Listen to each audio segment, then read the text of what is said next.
Die disippels het 10 dae gewag, saam in gebed, en toe het die hemel oopgebreek, en niks was ooit weer dieselfde nie.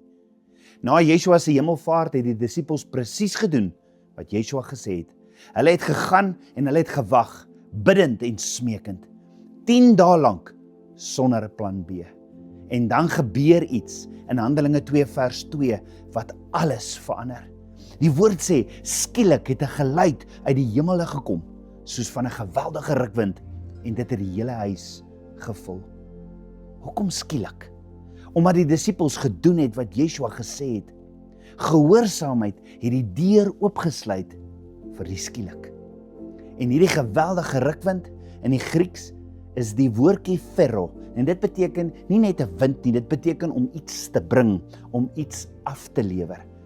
Dit wat geklink het soos 'n geweldige rukwind, het iets gebring, wat die disippels nie self kon fabriseer nie, iets wat van bo moes kom. En toe, asof dit nie genoeg was nie, sien hulle tonge soos van vuur, wat hulle self verdeel en op elkeen van hulle gaan sit.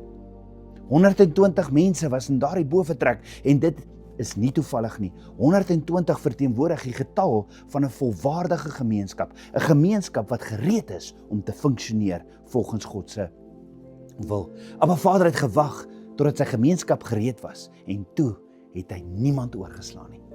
En jy moet vandag weet, maar Vader wil ook iets bring in jou lewe.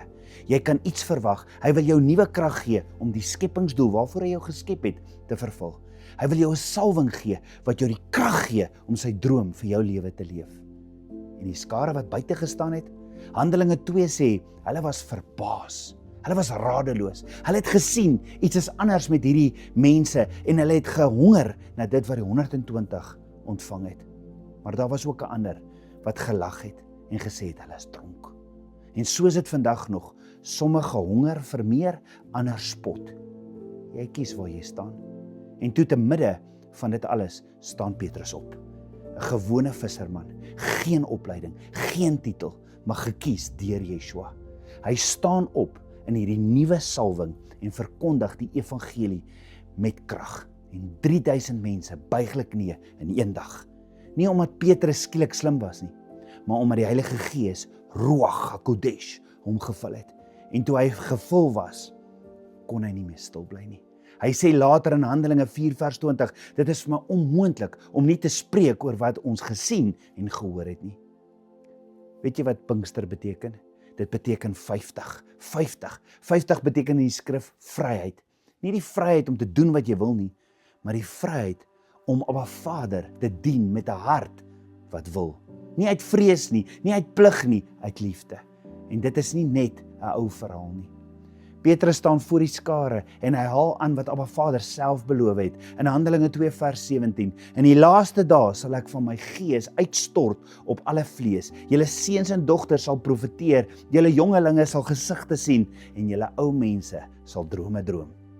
Moses het dit ook al gebid jare vroeër in Numeri 11 vers 29, waar hy sê, ag as die hele volk Jotawawai maar profete was. En in Handelinge 2 het Abba Vader geantwoord, en hy antwoord vandag nog. En dit is die boodskap vir jou vandag. Abba Vader is geïnteresseerd in jou lewe, nie in die lewe van iemand anders nie, in joune. Hy wil sy droom vir jou wys. Hy wil sy gees stuur om daardie droom deur jou te kom leef. Die vraag is net, wat is jou antwoord? Abba Vader soek nie geskiktes nie, hy soek die gewilligstes. En as jy gewillig is hy meer as gereed. As hierdie boodskap jou geraak het, deel dit met iemand wat dit vandag moet hoor. En sê in die kommentaar, nuwe krag. As jy glo, Abba Vader wil iets bring in jou lewe. Ek gaan saam met jou bid. En onthou, staan op, jy is geroep vir 'n tyd soos nou.